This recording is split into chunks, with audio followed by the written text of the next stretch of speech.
Bismillahirrahmanirrahim. Teman-teman sekalian yang dirahmati Allah. Apakah anak yang merawat orang tua hingga meninggal dunia, hingga wafat, bisa mendapatkan hak lebih dari pembagian waris yang semestinya? Atau misalkan lagi yang merawat itu adalah anak perempuan. Apakah anak perempuan yang merawat orang tua bisa mendapatkan pembagian yang dua sebagaimana anak laki-laki atau tidak? Baik teman-teman sekalian yang dirahmati Allah. Dalam gambaran kasus yang kita sebutkan tadi itu ada dua permasalahan yang harus didudukkan pada porsinya masing-masing. Yang pertama adalah permasalahan pembagian waris dan yang kedua adalah permasalahan merawat orang tua sampai wafat. Kita masuk pada poin yang pertama dulu. Terkait masalah pembagian waris, Islam itu sudah membagi sedemikian rupa masing-masing ahli waris punya haknya, termasuk urusan anak laki-laki dan anak perempuan dalam hak warisnya.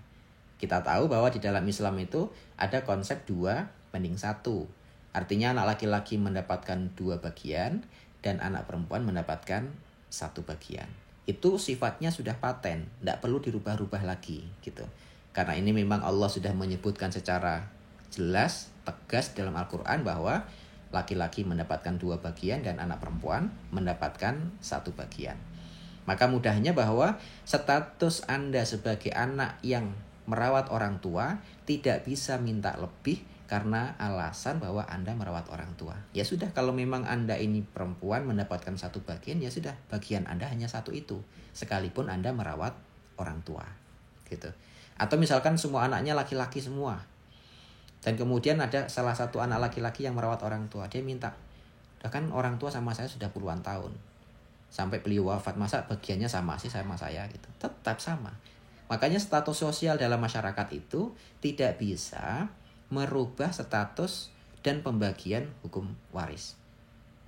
Ini contoh yang lain, misalkan ada anak yang sudah kaya, ada anak yang masih terhitung miskin. Kemudian yang miskin bilang, udahlah yang kaya gak usah dibagi. Toh dia juga gak terlalu butuh-butuh ini tentang dari harta waris orang tua. Tetap. Karena status sosial, status ekonomi, status pendidikan itu tidak bisa merubah hukum waris yang sudah semestinya kita jalankan. Ya sudah, kalau memang bagiannya segitu, ya segitu.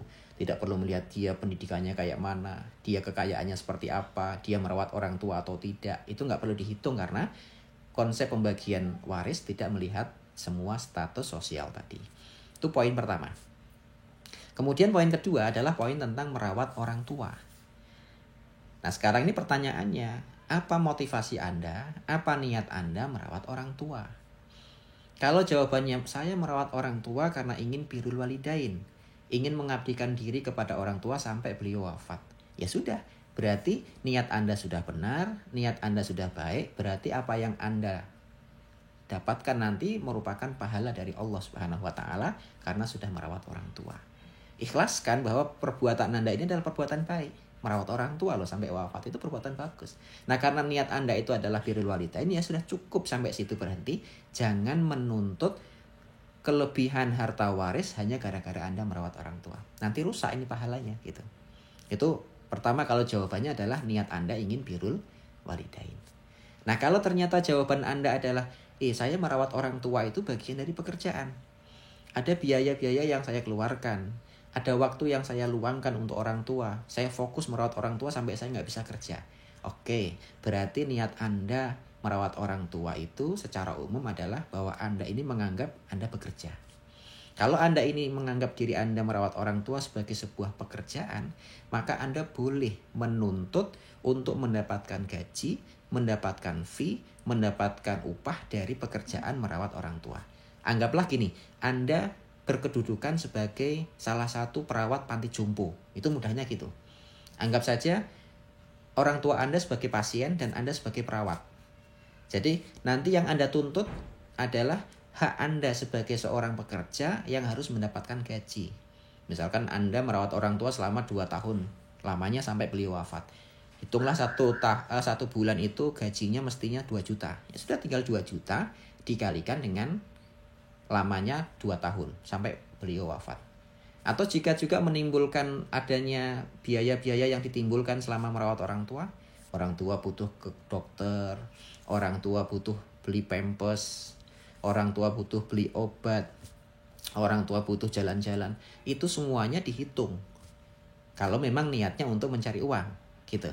Sehingga nanti semua biaya-biaya yang ditimbulkan selama merawat orang tua itu merupakan hak Anda. Kalau memang hitungannya adalah pekerjaan. Jadi gini mudahnya, Anda jangan lagi meributkan tentang hak waris yang sama sebagaimana yang lain padahal Anda merawat. Itu nggak usah. Kalau memang jatah Anda 1 ya 1, jatah Anda 2 ya 2, sudah cukup sampai situ. Gitu ya. Tapi Anda boleh menuntut pekerjaan Anda sebagai perawat dan pekerjaan Anda sebagai orang yang menemani si jumbo sampai wafat. Gitu. Silahkan, itu bukan aib. Kalau memang hitung-hitungannya bukan birrul walidain, kalau hitungannya adalah pekerjaan, dan itu silahkan saja. Jadi kalau Anda sebelum pembagian waris ini Anda sampaikan, Bapak dulu sebelum meninggal dunia pernah ke dokter 10 kali, biayanya dari saya. Bapak ketika belum meninggal dulu beli pampers selama 2 tahun setiap harinya sekian. Bapak pernah beli obat dengan uang saya sekian. Ini dikalkulasikan dan dipotong dari harta waris tadi sebelum waris dibagikan. Biar nanti kita urusan ini tidak tercampur-campur. Jadi masalah hukum warisnya biar berjalan sebagaimana mestinya, tapi biaya-biaya yang ditimbulkan termasuk menggaji Anda itu urusan lain. Itu biar nanti dipotong dari harta yang ditinggalkan orang tua sebelum pembagian waris dilakukan. Jadi biar nanti fair. Tapi lebih baik memang kalau kita ini termasuk anak yang benar-benar bakti dan kita tidak lagi peduli dengan saudara yang lain dia merawat atau tidak, yang jelas saya yang mampu merawat orang tua. Niatnya birrul walidain ya sudah, berarti sampai situ Anda mendapatkan hak waris sesuai dengan hitungan yang ada tanpa menuntut lebih dari pembagian waris yang semestinya, dan Anda mendapatkan nilai birrul walidain kepada orang tua, dan saudara Anda yang lain tidak mendapatkan nilai itu. Wallahu a'lam bishawab.